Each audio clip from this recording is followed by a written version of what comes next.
کشور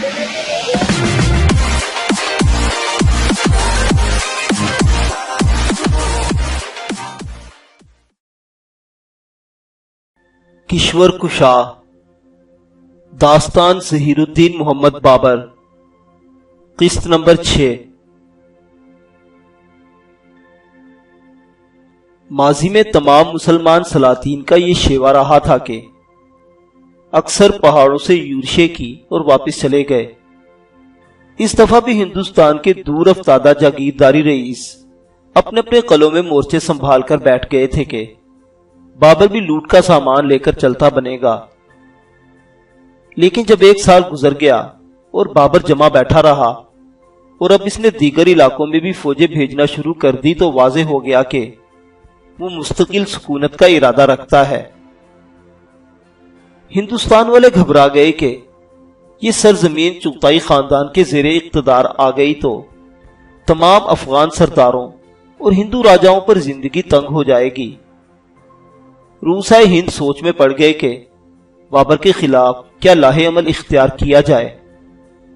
مشرقی پنجاب میں برسر اقتدار لودھی سرداروں، میواتیوں اور دوسرے سرکش ذمہ داروں نے آپس میں مراسلے شروع کر دی اور راجپوتوں کے سرخیل رانا سانگا سے فریاد کی۔ یہ ملک امیر تیمور کی اولاد کے قبضے میں آ گیا تو وہ پھر یہاں سے نہیں نکلے گا، اسی ملک کو ٹھکانہ بنا لے گا اور سب سے پہلے وہ ہندوستان کے بتوں کو توڑ کر ہماری قومی بنیادوں کو ڈھا دے گا۔ بھوکے مغل اپنے وطن والوں کے پاس تحفے روانہ کریں گے، وہ ہماری بہو بیٹیاں اور ہمارے بیوی بچے ہوں گے۔ ہماری قومی غیرت کا تقاضا ہے کہ ہم اپنے نفاق کو اتفاق میں تبدیل کریں اور کمرے ہمت باندھ کر پہلے اپنا مال اور پھر اپنی جان نثار کر دیں۔ راجستھان کے رئیس اور راجا آپس میں برابر لڑتے رہتے تھے، لیکن ایک بیرونی دشمن کے مقابلے میں پوری طرح متحد ہونے کی قابلیت سے عاری نہیں تھے۔ انہوں نے بابر کے خلاف گٹھ جوڑ کیا اور رانا سانگا کے پرچم تلے جمع ہو گئے۔ ان میں 7 بڑے راجا اور 100 کے قریب چھوٹے راجا، 80,000 سواروں کا لشکر اور کئی سو جنگی ہاتھی لے کر آ گئے۔ جھنڈوں کے رنگ ایسے بکھرے کہ چتوڑ، رنبھور، چندیری کے جنگجو میواڑ کے رانا سنگا کے گرد حلقہ بنا کر کھڑے ہو گئے۔ ان کی وحشی صورتیں تپے ہوئے تانبے کی رنگت سے دشمنوں کا کلیجہ کانپ جاتا تھا۔ ان کی اس بہادری میں اس مرتبہ یہ جذبہ بھی شامل ہو گیا تھا کہ وہ اپنے وطن کی حفاظت کر رہے ہیں۔ دوسری طرف پٹھانوں کے لشکر طبلے جنگ بجاتے ہوئے دوڑ پڑے۔ ابھی 1 سال ہی ہوا تھا کہ بابر کا سنگھاسن ڈاواڈول ہونے لگا۔ رانا سانگا کے گرد 2 لاکھ راجپوت اور پٹھان سوار جمع ہو گئے۔ اس نے 2000 جنگی ہاتھی اور توپ خانہ لے کر کوچ کیا۔ آگرہ میں مخبروں کی قطاریں لگی ہوئی تھیں، خبریں پہنچ رہی تھیں۔ ان خبروں میں افواہوں کی گرمی بھی شامل ہو گئی تھی۔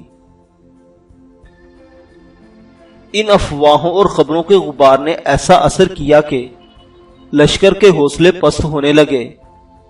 اختلاف آب و ہوا نے بہت سے مغلوں کو بیمار ڈال دیا۔ فوجیں بھی باغیوں کی سرکوبی کے لیے ادھر ادھر منتشر تھیں۔ سیلاب تھا کہ بڑھتا چلا آ رہا تھا۔ منہ چڑے امیر یہ صورتحال دیکھ کر بادشاہ کو آمادہ کر رہے تھے کہ وہ کابل لوٹ چلے۔ ان امیروں کا کہنا بھی کچھ ایسا بھیجا نہیں تھا۔ فتنے ہر طرف تھے اور سر اٹھا رہے تھے۔ دشمنوں میں سے حسین خان نے راپری کو دبوچ لیا تھا، قطب خان نے چندلور پر قبضہ کر لیا، خواجہ زاہد سنبل چھوڑ کر چلا آیا، گوالیار کا قلعہ اس کے نواح کے ہندوؤں نے آ گھیرا، اور عالم خان جسے کمک دینے بھیجا تھا سراسیما ہو کر اپنی جاگیر کو چل دیا۔ غرض کے شکست کے سب سامان جمع ہو گئے تھے۔ ایسے میں امیروں کا بددل ہونا فطری تھا، لیکن خود بابر فیصلہ کر چکا تھا کہ وہ رانا سانگا سے لڑے گا۔ بابر نے اپنے امارا اور سرداروں کو جمع کر کے دو ٹوک تقریر کرنے کا فیصلہ کیا۔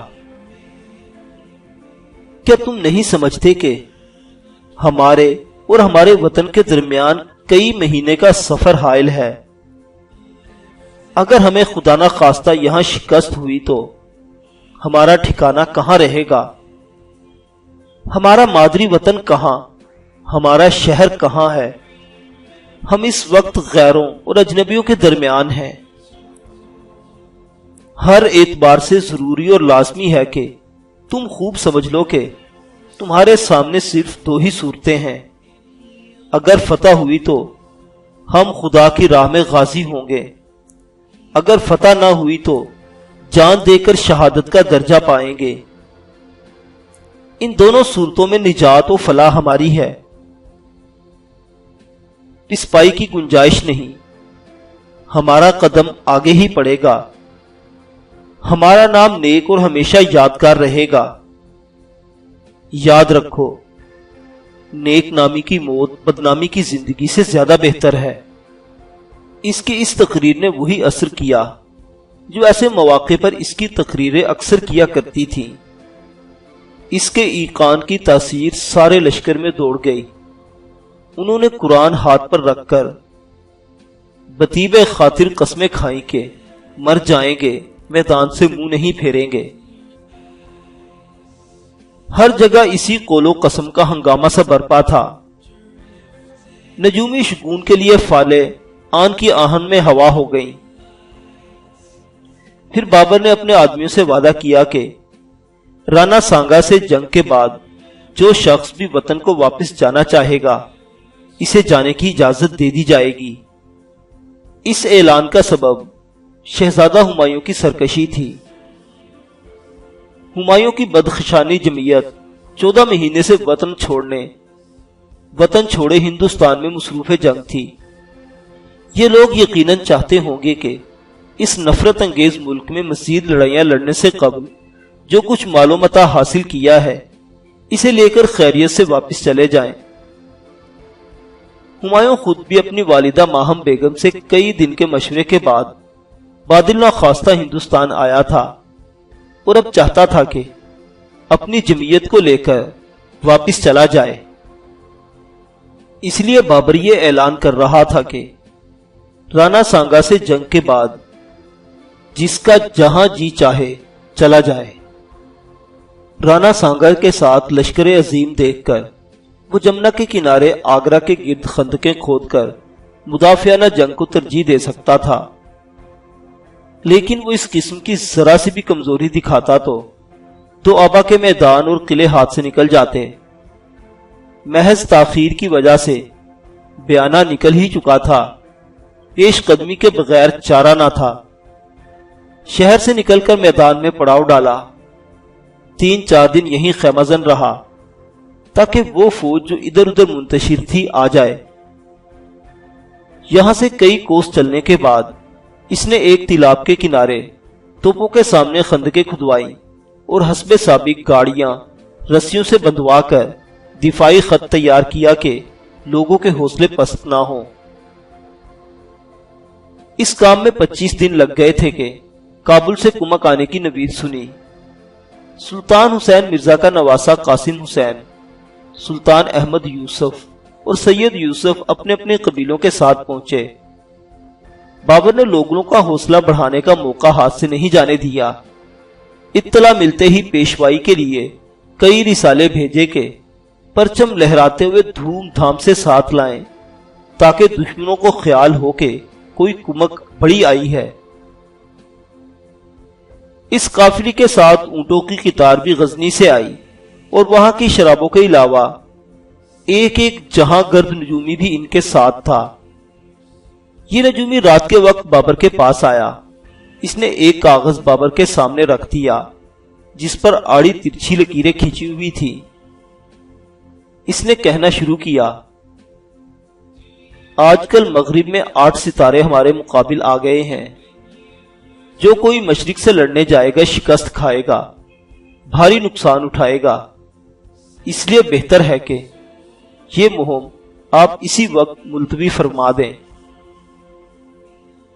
اس نجومی کو دیکھ کر اسے اپنے لڑکپن کی وہ شکست یاد آئی جو نجومی کی چھوٹی جھوٹی پیش گوئیوں کی بدولت اس نے فرغانہ میں اندجان کے پل پر کھائی تھی۔ اب وہ لڑکپن کی منزلوں سے بہت آگے نکل آیا تھا، اس قسم کی یاوہ گوئی پر یقین نہیں کر سکتا تھا۔ مردود، اس سے پہلے کہ تیری باتیں لشکر تک پہنچے یہاں سے دفع ہو جا۔ اس نے اس نجومی کو راتوں رات کابل کی طرف واپس بھجوا دیا۔ اگلے دن وہ سوار ہو کر گشت کرنے اور ماحول کا جائزہ لینے نکلا۔ نجومی کی پیش گوئی ابھی تک اسے الجھن میں ڈالے ہوئے تھی۔ رانا سانگا کی فوجوں کا سمندر سر پر تھا، نہ جانے جنگ کا نتیجہ کیا ہونے والا تھا۔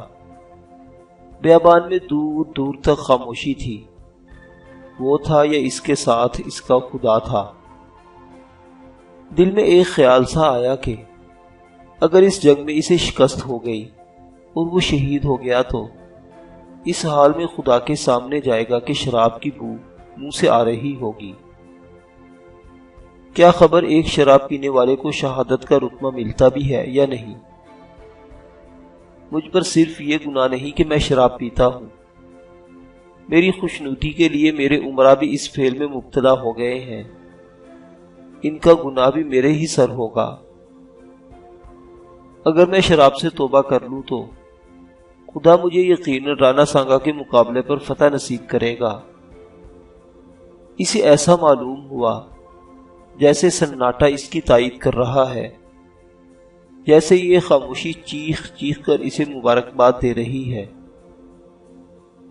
اس نے اسی خاک پر 2 نفل نماز ادا کی اور اپنے رب سے وعدہ کیا کہ آئندہ وہ شراب کو ہاتھ نہیں لگائے گا۔ اسی عالم میں پڑاؤ پر واپس آیا اور اعلان کیا کہ آج سے میں نے قاتل حیات شراب ترک کی۔ سونے چاندی کے شاہی ساغر و سبو توڑ کر فقراء و مساکین میں تقسیم کر دیے جائیں۔ اس اعلان کا ہونا تھا کہ دوسروں کو بھی توفیق ہوئی۔ کئی سو امراء، سردار اور سپاہیوں نے اس کی تقلید میں شراب نوشی سے توبہ کر لی۔ شراب کے مٹکے اور سرائیاں زمین پر لٹھا دیے۔ غزنی سے جو شراب آئی تھی وہ بہت زیادہ تھی، اس لیے اسے پھینکوانے کے بجائے اس میں نمک شامل کر دیا تاکہ سرکہ بن جائے۔ جس جگہ اس نے توبہ کی تھی وہاں ایک پتھر نصب کرایا اور بعد میں یادگار کے طور پر یہاں ایک عمارت تعمیر کرائی۔ اس یادگار پتھر کے سامنے کھڑے ہو کر اس نے یہ عہد بھی کیا کہ اگر اللہ تعالیٰ نے مجھے رانا سانگا پر فتح بخشی تو میں اپنی قلمرو میں مسلمانوں پر ہر قسم کے محصول معاف کر دوں گا۔ اسی توبہ کی یادگار میں اس نے داڑھی بھی رکھ لی۔ اس کے ان اعلانات نے لشکرگاہ میں عجیب پاکیزہ ماحول طاری کر دیا۔ حوصلے کی لکیر تھی جو سرے سے اس سرے تک کھینچی ہوئی تھی۔ جہاد کا جوش و خروش تھا جو ہر سپاہی پر طاری تھا۔ ہند پڑاؤ میں بھی ایسے ہی جذبات موجزن تھے۔ یہاں اسلام کا جذبہ تھا تو وہاں وطن کی حفاظت کے لیے کٹ مرنے کی قسمیں۔ فارسی نوروز 13 مارچ 1527۔ بابر نے فوج کو میدان جنگ میں آگے بڑھنے کا حکم دیا۔ توپ اور عرابوں کی قطاریں جو رسوں اور زنجیروں سے آپس میں جکڑی ہوئی تھی حرکت میں آئیں۔ نئی خندقیں کھودنے والے آگے آگے، بندوقچی شتاپیں چلانے والے عقب میں چلے آئے تھے۔ راجپوتوں کا پڑاؤ قریب آتا جا رہا تھا۔ بابر کو پانی پت کی جنگ سے بہت سا سبق حاصل ہوا تھا۔ یہ پانی پت سے بڑی لڑائی تھی، اس لیے بابر کو مزید پھونک پھونک کر قدم رکھنا تھا۔ یہ جنگ فیصلہ کرنے والی تھی کہ اسے ہندوستان میں رہنا ہے یا کابل واپس چلے جانا ہے۔ عین کارزار کے دن بڑی بڑی چوبی پہیوں پر چلائی جا رہی تھی۔ ان سب کو خندقوں کے پیچھے رکھا گیا تھا جو فوری طور پر کھودی گئی تھی۔ انہیں ایک زنجیر سے منسلک کر دیا گیا۔ حکم تھا کہ کوئی سپاہی اس حد سے آگے نہ بڑھے۔ یہی حکمت عملی اس نے پانی پت میں اپنائی تھی۔ پانی پت کے مقابلے میں یہاں فوج کو بہت گہری صفوں میں مجتمع کیا گیا تھا، لہذا پورا لشکر طویل پتلی قطار کے بجائے دشمن کو چکور اور گھنا نظر آ رہا تھا۔ سامنا ہوتے ہی دشمن کے ہاتھی آگے بڑھے۔ یہ معلوم ہوتا تھا کہ بڑے بڑے پہاڑ ہیں جو اپنی جگہ سے کھسک رہے ہیں۔ ایسے مہیب آتی کے دیکھنے والوں کا کلیجہ منہ کو آتا تھا۔ ادھر سے بڑھتے ہوئے ہاتھیوں پر بابر کی توپوں نے گولہ باری کی، راجپوتی رسالوں نے یورش کی، ادھر تیروں کی بوچھاڑوں نے ان کا منہ پھیر دیا۔ دوپہر کی گرمی میں بھی گھمسان کی جنگ میں کمی نہ آئی۔ دلاوری میں راجپوت بھی کم نہ تھے، یکے بعد دیگرے حملے کر رہے تھے۔ ایک رسالہ ہٹتا تو دوسرا اس کی جگہ لے لیتا۔ عصر کے وقت تک بابر کی فوج کے تمام دستے جھونک چکا تھا، لیکن اتنی مہلت ہی نہ مل سکی تھی کہ چکر کاٹ کر دشمن کی پشت پر پہنچ جائے۔ جنگ طول پکڑنے لگی تھی، لہذا بابر بنفس نفیس اپنی محفوظ سپاہ کو دائیں بائیں رکھے میدان میں اتر آیا۔ بادشاہ کی شرکت سے پوری فوج میں جوش پھیل گیا۔ پھر اس نے یہ غیر متوقع حکم دیا کہ پورا لشکر بیک وقت راجپوتوں پر حملہ کر دے۔ زنجیر بند عربوں کے درمیان کے کھلے حصوں سے سوار نکل آئے، توپوں کو آگے کھینچا گیا، بندوقچیوں نے سورج سے پیش قدمی کی، دشمن کی صفوں میں انتشار نمودار ہوا اور جنگ مغلوبہ شروع ہو گئی۔ دشمن صفیں کبھی پیچھے ہٹتی کبھی آگے بڑھاتی۔ اس افراتفری میں مغلوں کا داؤ خوب چلا۔ حسن خان میواتی مارا گیا، راول ادھے سنگھ قتل ہوا، رائے چند بھان چوہان پر لوک سدھارا، دلیپ راؤ مارے گئے، کنور کرم سنگھ ڈوگر بھی کام آ گیا۔ عام سپاہیوں کا تو کوئی شمار ہی نہیں تھا۔ مغلوں کے پہلو پوری قوت سے چلے اور دشمن کو تین طرف سے گھیرے میں لے لیا۔ اب ان کے حملے رک گئے تھے، وہ صرف اس کوشش میں تھے کہ گھیرا توڑ کر نکلے۔ اس کوشش میں خود رانا سانگا بھی زخمی ہو گیا۔ سورج چھپتے چھپتے راجپوتوں نے زخمی رانا کو میدان سے نکالا اور میواڑ کے پہاڑوں کے رخ بھاگنا شروع کیا۔ بابر دشمن کو بھگاتا ہوا اس کی لشکر گاہ میں پہنچ گیا جو 1.5-2 میل دور تھی۔ رات ہو گئی تھی، اس لیے مزید تعاقب کیے بغیر واپس آ گیا۔ اس جنگ میں راجپوتوں کے جتنے بڑے سردار تھے سب مارے گئے۔ خود رانا سانگا بھی اپنی زخموں سے جاں بر نہ ہو سکا۔ اس کی اولاد میں بھی کسی کو مغلوں کا مقابلہ کرنے کی ہمت نہ ہوئی۔ بابر نے شمالی ہند کے مسلمان بادشاہ کی طاقت پانی پت میں توڑی تھی۔ کنواہا میں اس نے راجپوت جتھے کا دمخم نکال دیا۔ اس عجیب و غریب کامیابی کی وجہ سے اس کی سمجھ میں یہی آئی تھی کہ اس نے شراب سے توبہ کی تھی اور یہ توبہ قبول ہو گئی۔ اس کے اعتقاد اور ایمان میں اضافہ ہی ہوتا چلا گیا۔ رانا سانگا سے جہاد کے وقت اس نے وعدہ کیا تھا کہ جنگ کے بعد جو کوئی ہندوستان جانا چاہے گا اسے رخصت دی جائے گی۔ ہمایوں کے سارے لشکری بدخشاں کوہستان پار کے تھے۔ وہ اتنا عرصہ کبھی اپنے علاقوں سے دور نہیں رہے تھے۔ کابل میں بھی سپاہ بہت کم رہ گئی تھی۔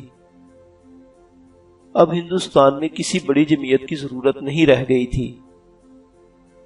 ہمایوں خود بھی کابل جانے کا خواہش مند تھا، لہذا اسے اجازت دی۔ وہ اپنی بدخشانی جمعیت کے ساتھ روانہ ہو گیا۔ اس کے ساتھ کچھ اور امیر تھے جو جانا چاہتے تھے، انہیں بھی اجازت دی۔